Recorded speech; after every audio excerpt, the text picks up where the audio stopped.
You know, this team is committed to covering the monkeypox outbreak here at home, and we've got several big updates for you tonight. Let's get started. I'm Leslie Foster. There is now a suspected case of monkeypox at the University of Maryland, and the D.C. Health Department released some new numbers on who's actually getting the vaccine. Casey Nolan is here to walk us through all of this.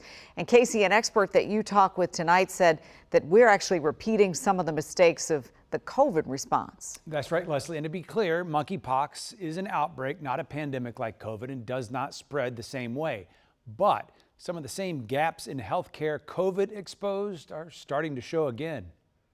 If you look at COVID, if you look at monkeypox, some of the same problems at the beginning were there. Monkeypox cases are still climbing in the DMV, with Maryland now nearly matching D.C. with around 350 cases since the start of the outbreak. And that's not all the latest data show. So there's a disparity that's occurring, and if it's not corrected, then we're going to see that disparity widen. Tuesday, D.C. health officials followed through on a promise of more transparency around the district's monkeypox response. And the latest numbers show while about 47% of the cases have affected white men, about 60% of the vaccines have gone to white people. 10,000 doses compared to 3,400 for black residents, a disparity not unlike what the district saw with its COVID response, says Dr. Adam Brown. When you also look at where those vaccines are being delivered, they're not necessarily in areas that are easy to get to or at times that are convenient to people that would need to get them. And so those become barriers. Also Wednesday, the University of Maryland reported its first presumptive case of monkeypox in a staff member. UMD says it's cleaning and contact tracing.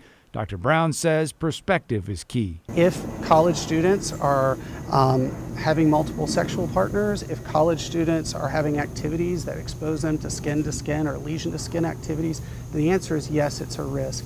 But it appears so far that it's less risky for general type of activities that people would be having.